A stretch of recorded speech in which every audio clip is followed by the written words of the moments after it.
Vamos nos colocar de pé em reverência à palavra do Senhor. Convido a todos a abrirem as suas Bíblias no livro de Ruth.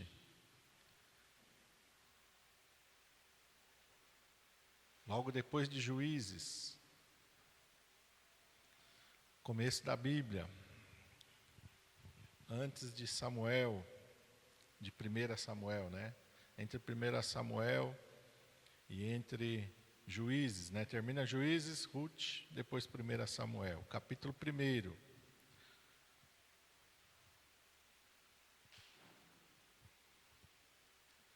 Amém? Nós vamos ler a partir do versículo 1 mesmo. Inicialmente até o versículo 5. Todos acharam?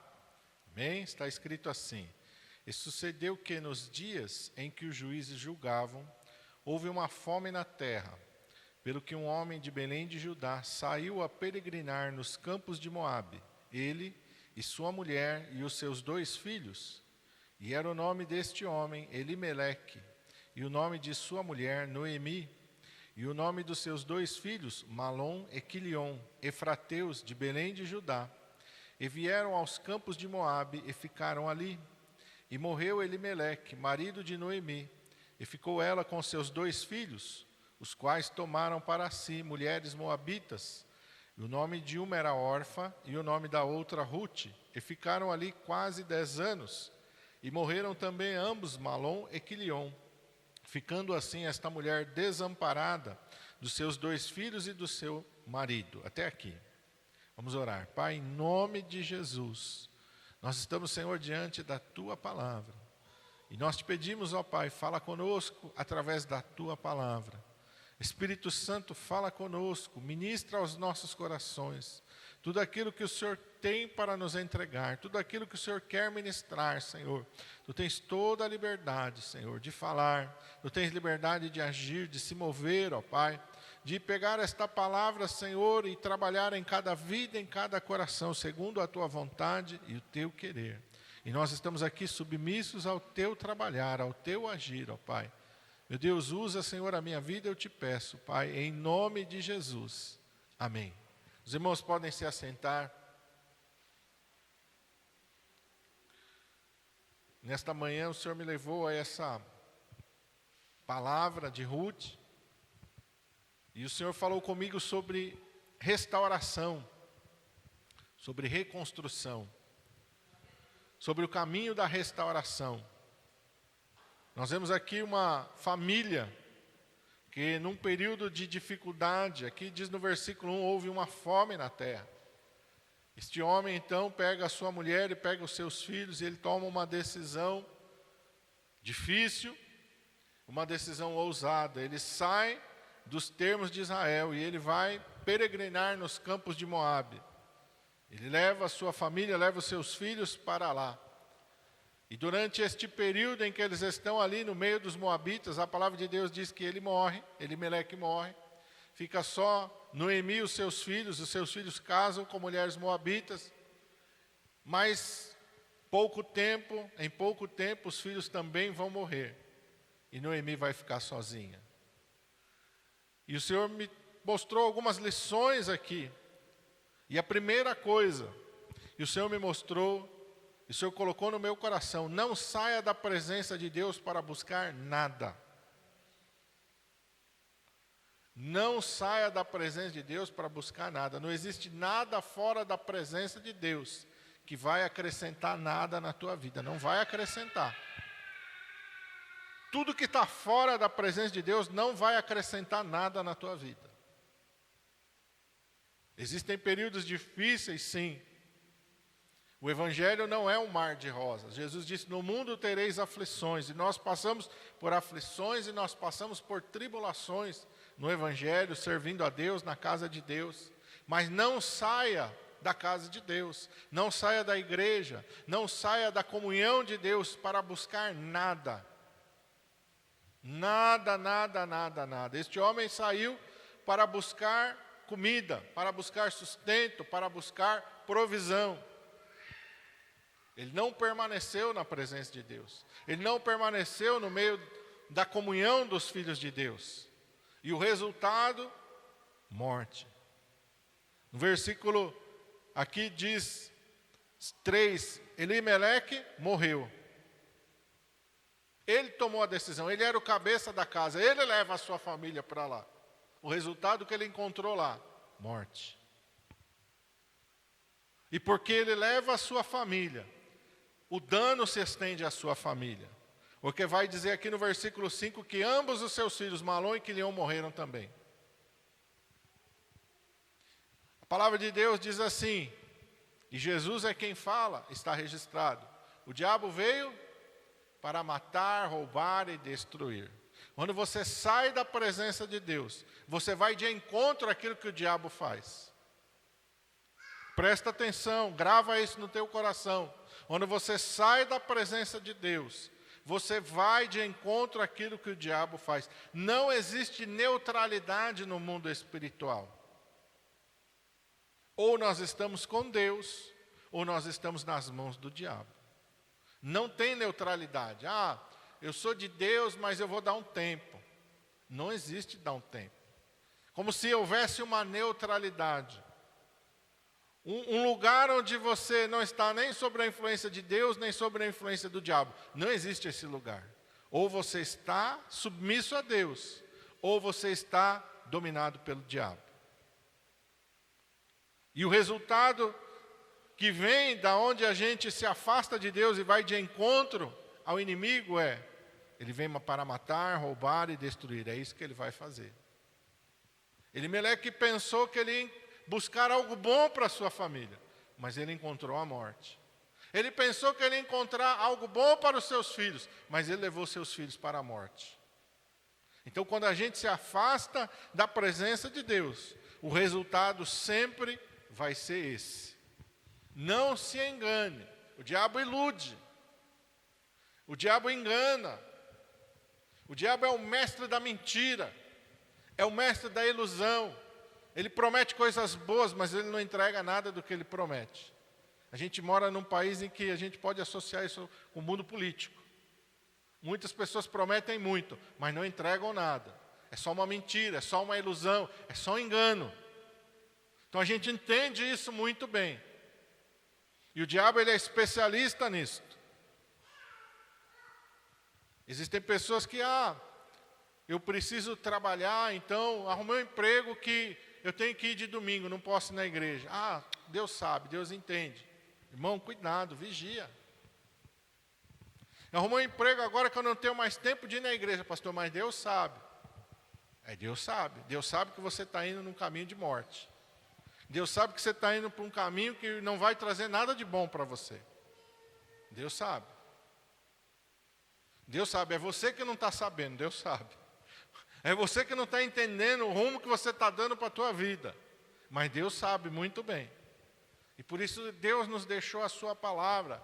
Histórias como a de Ruth estão aqui para nos servir de exemplo e de advertência do que não se fazer. Se Deus te coloca num lugar, se Deus te dá uma direção, não saia daquele lugar, não saia daquela direção para buscar nada. Não saia, a não ser que Deus mande. Se Deus mande, você vai. Mas Elimeleque não tinha a direção de Deus.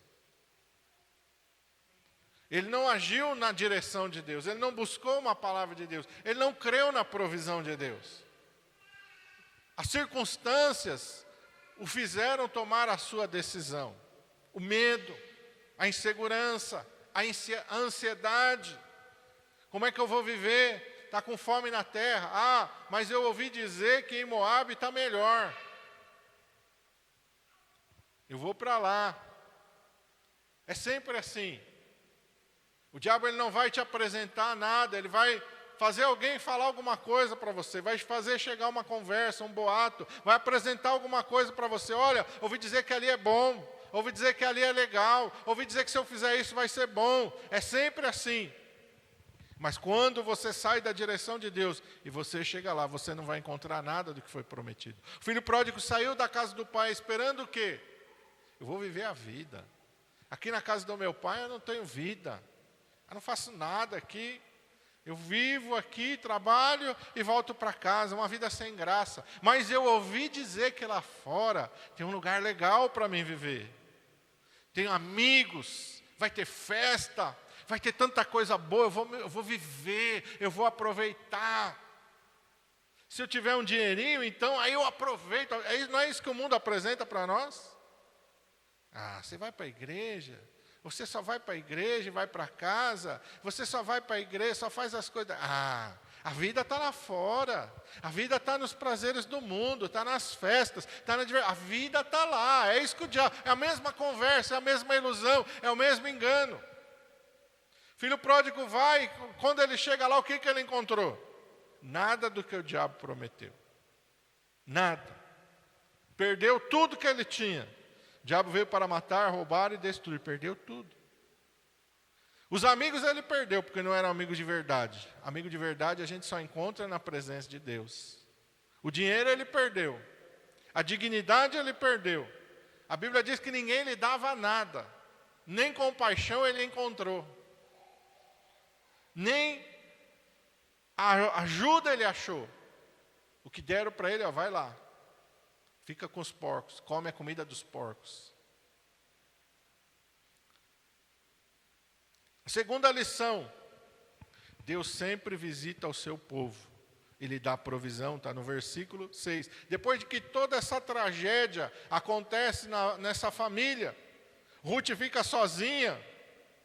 Então, verso 6, ela se levantou com as suas noras e voltou dos campos de Moabe, porquanto na terra de Moabe ouviu que o Senhor tinha visitado o seu povo, dando-lhe pão. Agora ela ouviu uma coisa certa, verdadeira. Ela ouviu que na presença de Deus, Deus visita o seu povo. Que Deus não desampara aquele que confia no Senhor, aquele que permanece na sua presença. A palavra de Deus diz assim, Davi é quem diz essas palavras: fui moço e agora sou velho, mas nunca vi o justo desamparado, nem a sua descendência a mendigar o pão. Agora ela ouviu uma palavra certa, agora ela ouviu uma direção certa de Deus. Deus visitou o seu povo, Deus deu provisão para o seu povo. É assim que Deus faz. O filho pródigo também pensou, ele não ouviu ninguém falar, mas ele se lembrou que na casa do pai as coisas não eram uma ilusão, na casa do pai as coisas eram reais, eram verdadeiras. Sempre que você, meu irmão, se afasta das coisas de Deus, você vai ter que se lembrar, você vai ter que ouvir falar, e você vai ter que cair em si, aleluia, porque Deus é aquele que visita o seu povo, e Deus é aquele que dá provisão para o seu povo. Deus não desampara ninguém, quem quer que seja. Ele não vira as costas, Ele não esconde o rosto, Ele não deixa de socorrer, Ele não deixa de ouvir a oração, Ele não deixa de ouvir o clamor, Ele não deixa de manifestar o poder e a glória dEle sobre o seu povo. E tudo que a gente precisa depende primeiro da nossa decisão e da nossa atitude. Tudo que a gente quer que Deus faça na nossa vida depende primeiro da nossa decisão e da nossa atitude. Diz aqui que ela se levantou e voltou dos campos de Moabe. Para onde ela está voltando? Para a terra. Ela tomou uma decisão. Ela tomou uma atitude. Às vezes, o que falta muitas vezes para nós é tomarmos uma atitude. A gente quer que Deus faça. A gente quer que Deus trabalhe. Deus quer que Deus faça milagre, mas a gente não faz nada. A gente não toma uma atitude, a gente não toma uma decisão, a gente não faz nada. Diz aqui que ela se levantou com as suas noras e voltou, ela tomou uma atitude. Ela não ficou lá em Moabe falando, Deus está me vendo aqui, Deus vai me resgatar daqui. Ela se levantou, ela tomou uma decisão e uma atitude. O filho pródigo estava lá naquela miséria, então ele caindo em si, diz a palavra de Deus, ele diz, levantar-me-ei, irei ter com meu pai.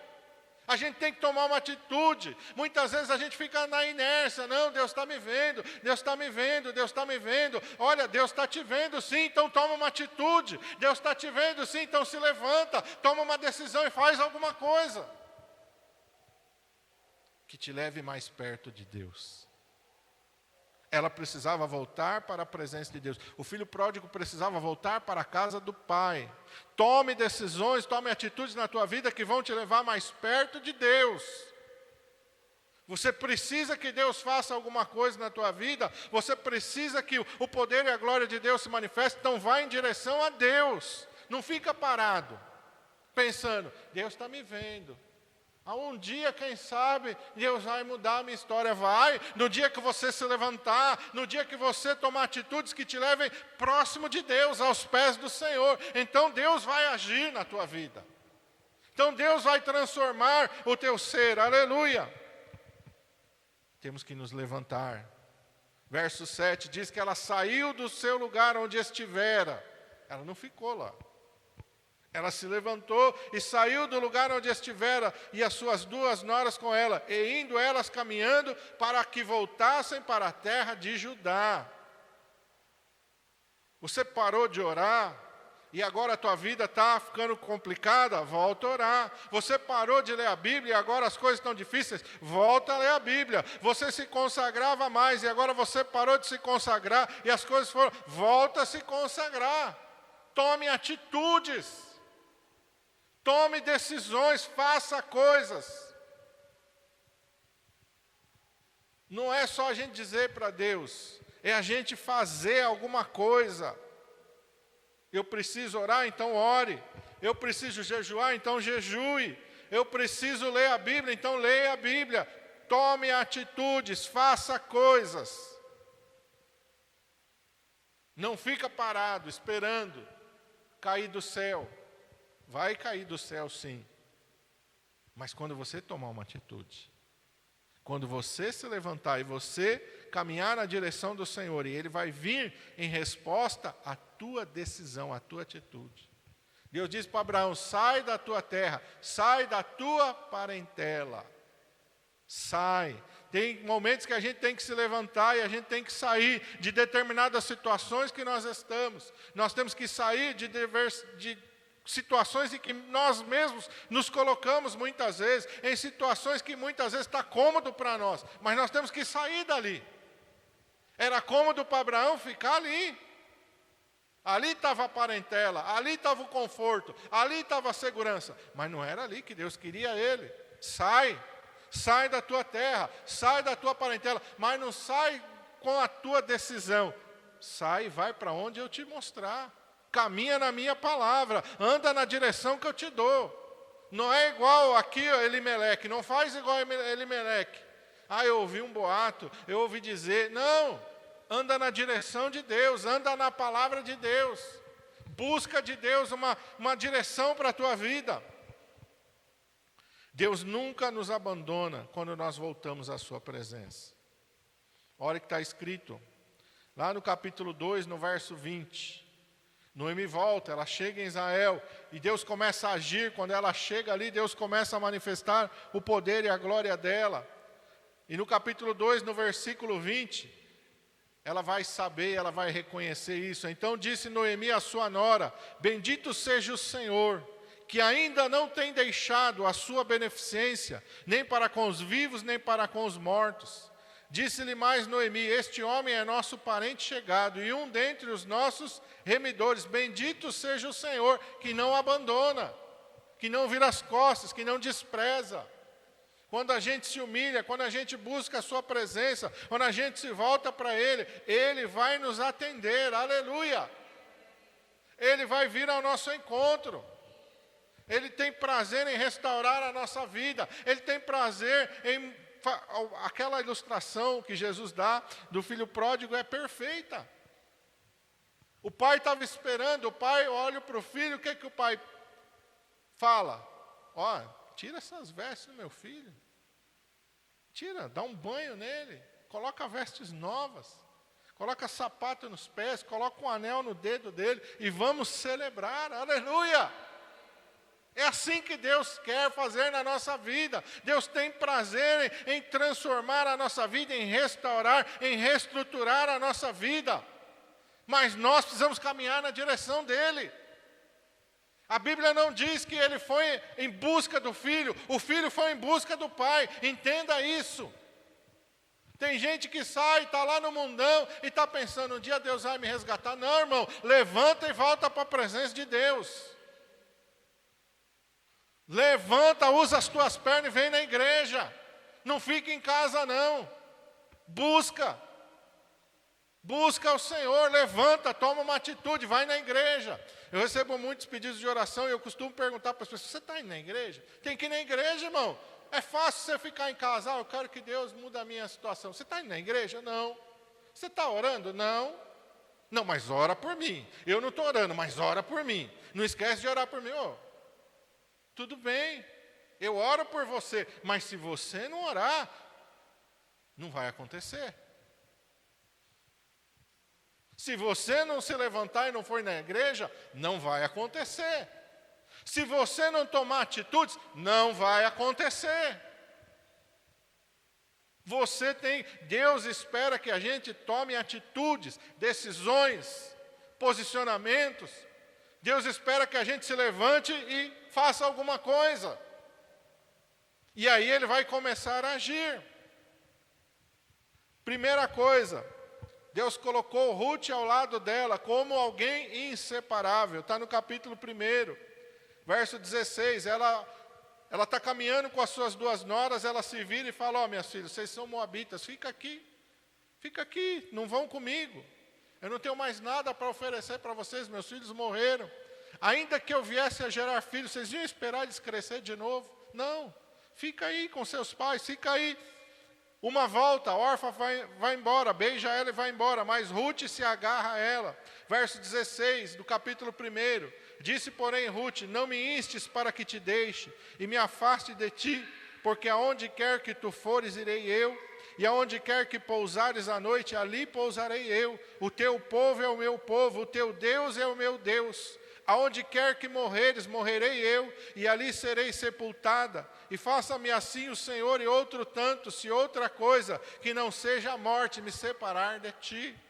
Deus não deixou Noemi sozinha, desamparada. Deus levantou Ruth para estar com ela. Deus vai preparar pessoas que nos ajudam, que estendam a mão, que estejam conosco. O pastor vai fazer isso, vai estar junto com você, vai te estender a mão, vai orar com você, mas você precisa agir. Mas você precisa tomar atitudes. Depois Deus vai colocar Ruth, quando elas chegam lá, elas se estabelecem, elas não têm uma fonte de renda. Então o que era o costume naquela época? Quando havia colheita, Deus determinava que os cantos da plantação não fossem colhidos. E que quando uma vez eles passassem colhendo, eles não podiam voltar atrás para rebuscar. Será que ficou alguma coisa para trás? Não, eles passavam colhendo e não voltavam. Aquilo que ficava para trás e aquilo que ficava nos cantos da plantação era justamente para o órfão, para o estrangeiro, para aquele que estava em necessidade. Então, elas chegam lá, não tem uma renda, não tem nada. Ruth fala para sua sogra Noemi: fica aqui, você já está mais de idade, eu vou atrás dos segadores. Era a época da colheita. Eu vou lá para o campo, eu vou escolher um campo e eu vou ver onde eles estão fazendo a colheita. E eu vou ver se eles me permitem ir lá rebuscar aonde eles já colheram, colher nos campos da propriedade, para que a gente tenha o que comer. E Deus vai levar ela para onde? Olha como que nosso Deus é perfeito. Capítulo 2, versículos 2 e 3. E Ruth a moabita disse a Noemi: deixa-me ir ao campo, e apanharei espigas atrás daquele em cujos olhos eu achar graça. Sua sogra lhe disse: vai, minha filha. Foi, pois, e chegou-se, e apanhava espigas no campo, após os segadores, e caiu-lhe em sorte uma parte do campo de Boaz, que era da geração de Elimeleque. Olha como Deus é maravilhoso. Quando a gente toma atitudes, quando a gente começa a buscar a Deus, Deus começa a agir em nosso favor. A palavra de Deus diz que Ele trabalha a favor daqueles que nele esperam. Deus está agindo. Ruth não chega naquele lugar por acaso. Há uma providência divina que leva ela para aquele lugar. Há um agir de Deus, há um mover do Espírito Santo que coloca a Ruth para trabalhar ali com Boaz. Aleluia! Porque Deus sempre prepara um resgatador, um remidor para as nossas vidas. Aleluia! Capítulo 4. Versículos 9 e 10. Boaz era o parente que tinha o direito de resgatar, de remir aquela família. Havia outro mais chegado do que ele, mas a Bíblia nem menciona o nome desse outro, porque ele não vai querer fazer isso. Ele não vai querer assumir o compromisso de sustentar uma viúva, 2 viúvas. Ele não vai querer compromisso com isso. Mas Deus cita o nome de Boaz, porque Boaz vai ser aquele que vai remir, vai redimir essas viúvas. Aleluia! E aqui no capítulo 4, no versículos 9 e 10, então disse Boaz aos anciãos e a todo o povo: sois hoje testemunhas de que tomei tudo quanto foi de Elimeleque, de Quilion e de Malom, da mão de Noemi. O que eles tinham? Nada. Mas ele está falando, se tem alguma dívida, se tem alguma pendência, pode vir cobrar de mim. Tudo que pertenceu a Elimeleque, Malom e Quilion, eu sou o resgatador, eu sou o remidor. Se alguém tem alguma dívida, se eles morreu e deixou alguma coisa, pode cobrar de mim. Eu assumo a responsabilidade sobre elas. É isso que ele está deixando claro para o seu povo. Aleluia! Verso 10, que também toma por mulher a Rute, a Moabita, e for mulher de Malom, para suscitar o nome do falecido sobre a sua herdade, e para que o nome do falecido não seja desarraigado dentre os seus irmãos e da porta do seu lugar. Disto sois hoje testemunhas. O que Boaz está dizendo? Quando alguém casava e morria sem filhos, o irmão ou parente mais próximo casava com a viúva, e o primeiro filho que nascesse era registrado não o pai daquele que era o pai biológico, era registrado o nome do falecido. Então Boaz vai ter um filho com Rute, mas quem vai ser registrado como pai dele? Malom. Diante daquela geração, o filho que nascer é filho de Malom. Deus não vai permitir que a memória daquela família seja apagada de Israel. Para isso Deus levanta um resgatador, um redimidor. Deus é tão glorioso, tão maravilhoso. Embora Malom tivesse seguido seu pai, tivesse casado com uma mulher moabita, ele fez coisas que não eram agradáveis diante de Deus. Mas por causa da atitude de Rute, Deus aqui está redimindo até a memória de Elimeleque e de Malom. Como Deus é maravilhoso, aleluia. Deus de novo nos dá um motivo de sorrir novamente. Rute, ela está completamente destruída. Porque a gente volta ali para o capítulo 1, onde ela chega de volta na sua terra. Ela volta para aquele lugar. Olha o que diz lá. Versículo 20, quando ela chega nos termos de Israel, todo mundo começa a olhar e dizer: olha Rute. Noemi, olha Noemi voltou. Porque Rute eles não conheciam. Olha, Noemi está de volta, o que aconteceu? Teve um burburinho ali. O que aconteceu com Noemi? Está voltando sozinha. Quem é essa moça que está junto com ela? Quem é essa? Verso 20, porém ela lhes dizia: não me chameis Noemi, chamai-me Mara. Porque grande amargura me tem dado o poderoso. Cheia a partir, porém vazia, o Senhor me fez tornar. Pois por que me chamaria Noemi? Pois o Todo-Poderoso testifica contra mim, e o Todo-Poderoso me tem afligido tanto. É ver que Deus é tão maravilhoso que ela está jogando a culpa em Deus. Assim somos nós. Foi Deus. Não, foi Deus. Deus não é mau. A gente sai daquilo que Deus nos fala e nós sofremos as consequências. Mas não é porque Deus é mau. Deus permite que as consequências venham, para que a gente possa entender que há uma diferença entre servir a Deus e não servir. Porque senão, pensa bem, irmão, nós estamos aqui servindo a Deus. Aí, a pessoa não tem temor de Deus, não serve a Deus, não quer nem saber das coisas de Deus. Pensa bem, aí você chega no céu, você encontra aquela pessoa que você conhecia. E não queria saber das coisas de Deus, que blasfemava do nome de Deus, que zombava das coisas de Deus. Aí você chega no céu, você encontra aquela pessoa e vai falar: ué, que negócio é esse? Sabendo que aquela pessoa não se arrependeu, porque se ela se arrepender não tem problema. Se ela se converter, está no céu. O ladrão da cruz está o exemplo para nós, de que até na última hora, se a pessoa se arrepender e se converter, Deus salva. Mas eu estou dando um exemplo de uma pessoa que nunca quis se converter, nunca quis nada com nada, com nada, com nada, com nada. Não vai ser estranho para nós? Deus não trabalha assim. Deus faz diferença entre o justo e o ímpio, entre aquele que serve a Deus e aquele que não serve. Jesus foi quem mais falou sobre o inferno. Ninguém falou mais sobre o inferno do que Jesus. E Jesus nos conta ali a história do rico e Lázaro, para nos mostrar que o final de uma vida sem Deus é um inferno. O final de uma vida sem Deus é a perdição. Mas o final de uma vida com Deus é a glória celestial.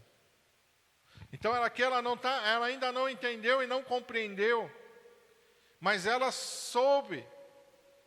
E aqui está bem claro, que quando a gente sai da presença de Deus, a gente vai encontrar amargura, a gente vai perder tudo que a gente tem, porque ela está falando no versículo 20, grande amargura eu recebi, cheia eu parti, porém vazia eu estou agora. E ela encontrou morte. Então essa é a lição para nós. Mas quando a gente volta, quando a gente se humilha perante a potente mão de Deus, e a palavra de Deus nos diz para nos humilharmos debaixo da potente mão de Deus, e nos humilhar é isso. Cada vez que eu errar, cada vez que eu transgredir, porque nós não somos perfeitos, irmãos, e nós não somos infalíveis. Em algum momento nós vamos pecar, em algum momento nós vamos errar, e o que a gente faz quando a gente peca e quando a gente erra? A gente se humilha perante o Senhor. A gente pede perdão, a gente pede graça, a gente pede misericórdia. O Salmo 51 é uma das passagens mais lindas e mais belas que tem na palavra do Senhor, quando Davi se arrepende de ter pecado. E está ali o registro de alguém que realmente se arrependeu e voltou para a presença do Senhor. Noemi também se arrepende e volta para a presença do Senhor. E o que Deus faz com a nossa vida quando a gente se arrepende, quando a gente deixa o nosso pecado, quando a gente muda de vida? Está aí no capítulo 4, a partir do versículo 13. Olha o resultado de Noemi ter voltado, dela ter tomado uma decisão e uma atitude: vou voltar, não vou ficar aqui em Moabe, eu vou voltar para Israel, eu vou me humilhar debaixo da potente mão de Deus. Versículo 13, assim tomou Boaz a Ruth, e ela lhe foi por mulher, e ele entrou a ela, e o Senhor lhe deu conceição, e ela teve um filho. Então as mulheres disseram a Noemi: bendito seja o Senhor, que não deixou hoje de te dar remidor, para que seja o teu nome afamado em Israel. Ele te será recriador da alma e conservará a tua velhice, pois a tua nora que te ama o teve, e ela te é melhor do que 7 filhos. E Noemi tomou o filho e o pôs no seu regaço e foi a sua ama. E suas vizinhas lhe deram o nome, dizendo: a Noemi nasceu um filho, e chamaram o nome Obed. Este é o pai de Jessé, pai de Davi. Obed é o avô do rei Davi, e Obed é filho de Boaz e Ruth. É neto de Noemi. Ah, pastor, não é o neto de sangue. Ah, é sim. É pelo sangue de Jesus. Deus fez algo glorioso. Deus deu de novo motivo dela sorrir, dela se alegrar. Porque ela estava em amargura, irmãos. Ela perdeu o marido, ela perdeu seus filhos, ela perdeu tudo. Mas Deus aqui de novo coloca um motivo de sorrir nos seus lábios. Porque ela se levantou, porque ela voltou para a presença de Deus, porque ela se humilhou debaixo da potente mão de Deus. Ela entendeu, e se ela continuasse em Moabe, nada iria mudar. Mas se ela voltasse para Israel, Deus poderia fazer algo novo na vida dela. E Deus fez. A mesma lição é para mim e para você. Se nós tomarmos uma direção fora da palavra de Deus, se nós buscarmos algo fora da presença de Deus, nós vamos encontrar a morte, a destruição e a miséria. Mas se nós nos arrependermos e voltarmos para a presença de Deus, Deus ainda é capaz de colocar nos nossos lábios um novo cântico. Deus ainda é capaz de nos fazer sorrir novamente. Vamos nos colocar de pé.